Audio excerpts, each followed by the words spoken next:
M23 se rend à Wazalendo? Pourquoi les rebelles abandonnent la guerre en RDC?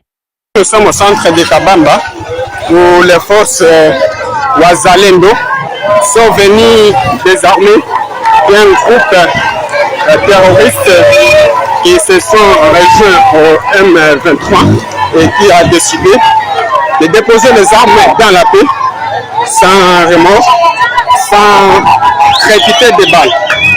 Nous sommes ici au centre, comme vous pouvez le constater.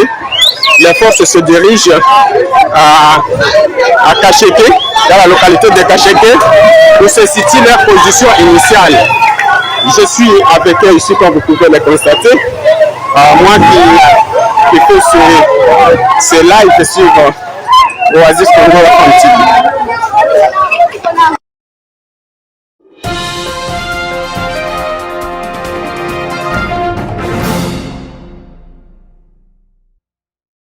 Ce mardi 22 avril 2025, quelque chose d'inattendu s'est produit dans l'est de la République démocratique du Congo. À Kacheke, des combattants du M23, ce groupe rebelle qui sème la terreur depuis des années, ont déposé leurs armes. Ils se sont rendus, non pas à l'armée congolaise, mais au Wazalendo, ces groupes d'autodéfense locaux qui luttent pour protéger leur communauté. Pourquoi ces rebelles, soutenus par des forces puissantes, choisissent-ils soudain la paix? Et que dit ce moment sur l'avenir d'un conflit qui déchire la RDC depuis des décennies? Restez avec moi, car ce que vous allez découvrir pourrait changer votre regard sur cette guerre. Pour comprendre ce qui s'est passé à Kacheke, il faut d'abord plonger dans le chaos de l'Est congolais, une région où la richesse du sol contraste avec la misère des habitants. Le cobalt, le lithium, l'or, ces minerais alimentent nos téléphones, nos voitures électriques, mais aussi une guerre sans fin. Depuis les années 90, des groupes armés, des armées étrangères et des milices locales se battent pour le contrôle de ces ressources. Le M23, formé en 2012, est l'un des acteurs les plus redoutables. Soutenu, selon de nombreux rapports, par le Rwanda et lié à d'anciennes figures politiques congolaises comme Joseph Kabila, ce groupe a capturé des villes entières, comme Goma et Bukavu, au début de 2025. Mais aujourd'hui, une fissure apparaît dans leur armure. Des combattants, las de la violence, se rendent.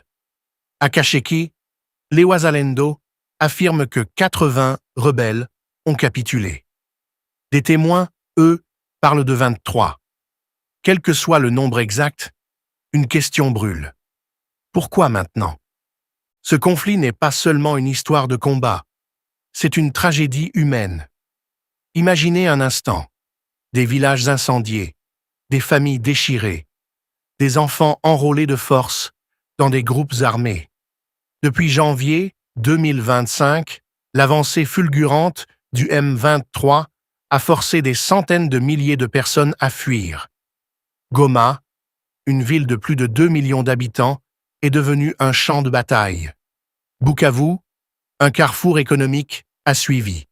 Chaque victoire rebelle laisse derrière elle un sillage de désespoir. Mais ce désespoir touche aussi les combattants eux-mêmes. À Kacheke, ceux qui se sont rendus ont parlé d'une guerre qui tue des civils, qui détruit des communautés, qui n'a plus de sens. Ils ont choisi la paix, ou du moins, ils l'espèrent. Mais est-ce vraiment si simple? Le problème, c'est que ce conflit est un nœud gordien. D'un côté, le M23 prétend défendre les droits des Tutsis congolais, victimes de discrimination historique. De l'autre, le gouvernement de Félix Tshisekedi accuse le Rwanda de Paul Kagame d'orchestrer cette rébellion pour déstabiliser la RDC et piller ses minerais. Entre les deux, les Wazalendo, ces groupes d'autodéfense, souvent mal équipés, se battent pour protéger leurs terres. Mais ils ne sont pas des saints.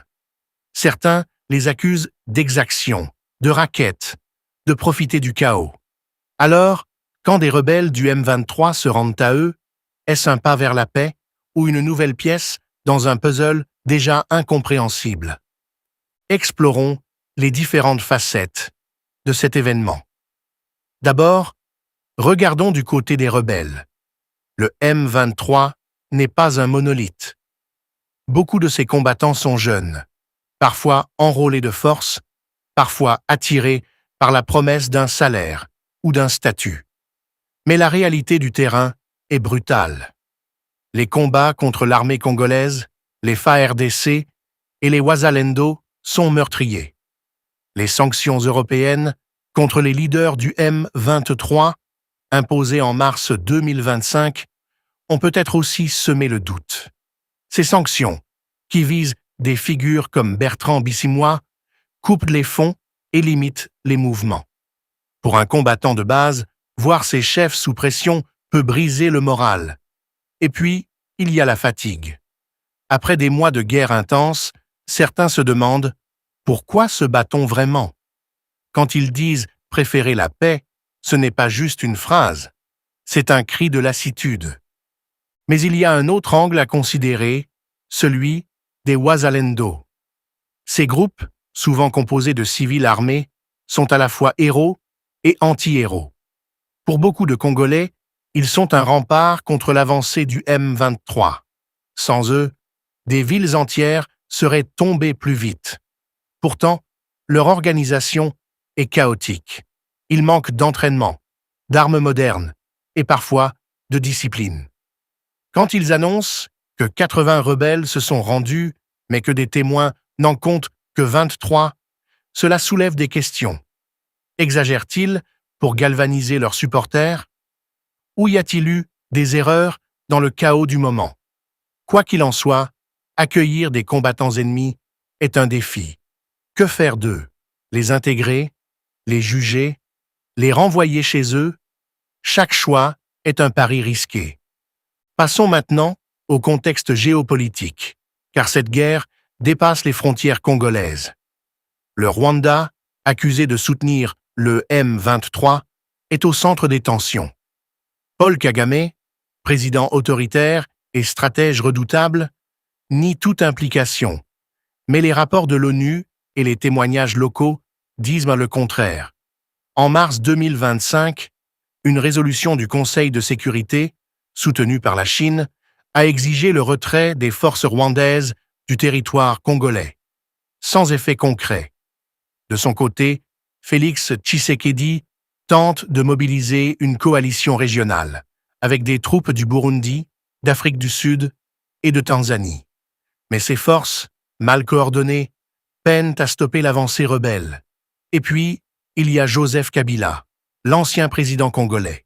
En avril 2025, son parti a été suspendu pour des liens présumés avec le M23. Kabila, accusé de haute trahison, reste silencieux, mais son ombre plane sur le conflit. Est-il un marionnettiste ou un bouc émissaire? Ce qui nous amène au cœur du problème. Cette guerre est-elle gagnable? Certains, dans les rues de Kinshasa ou sur les réseaux sociaux, clament que la RDC triomphera.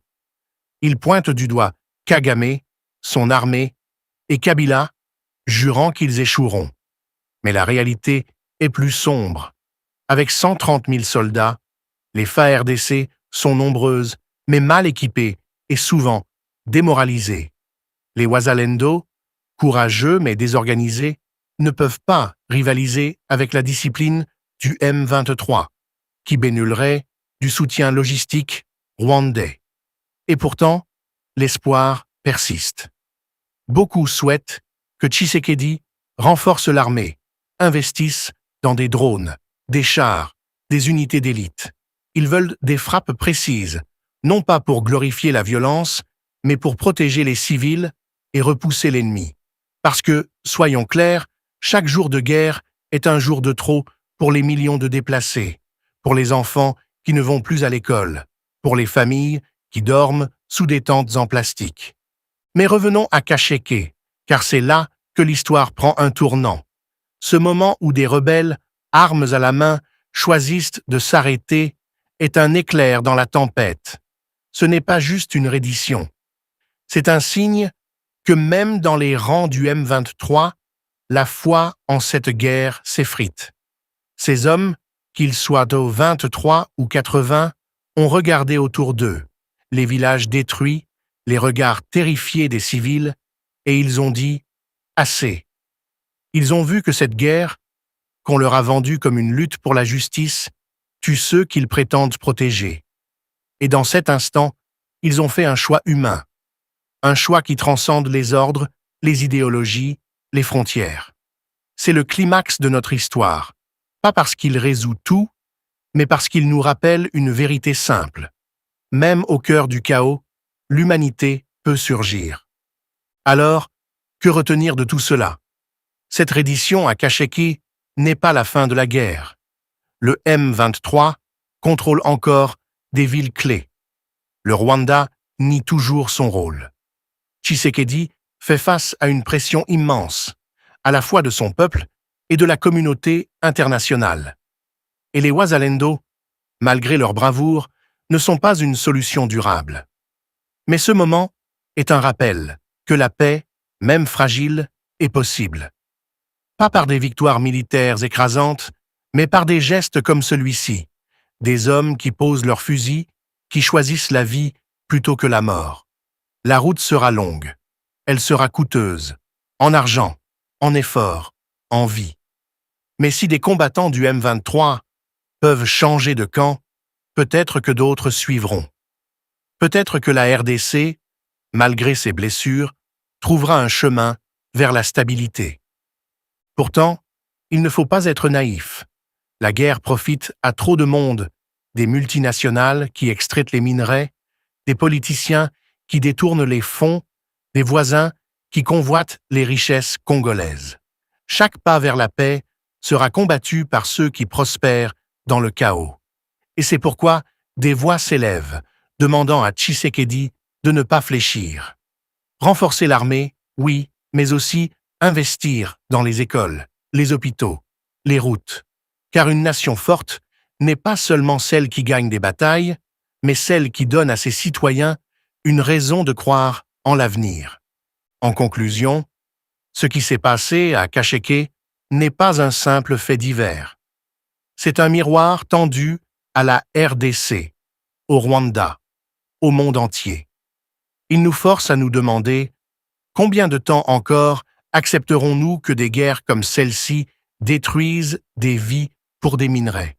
Combien de temps encore fermerons-nous les yeux sur les jeux géopolitiques qui sacrifient des millions de Congolais?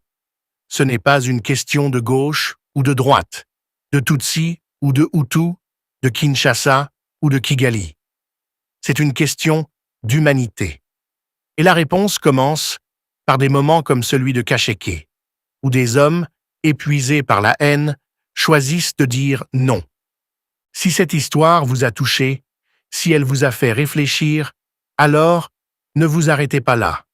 La crise en RDC est complexe et il y a encore tant à découvrir.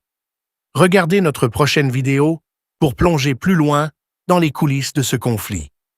Abonnez-vous, partagez et surtout, continuez à poser des questions. Parce que la vérité mérite d'être entendue.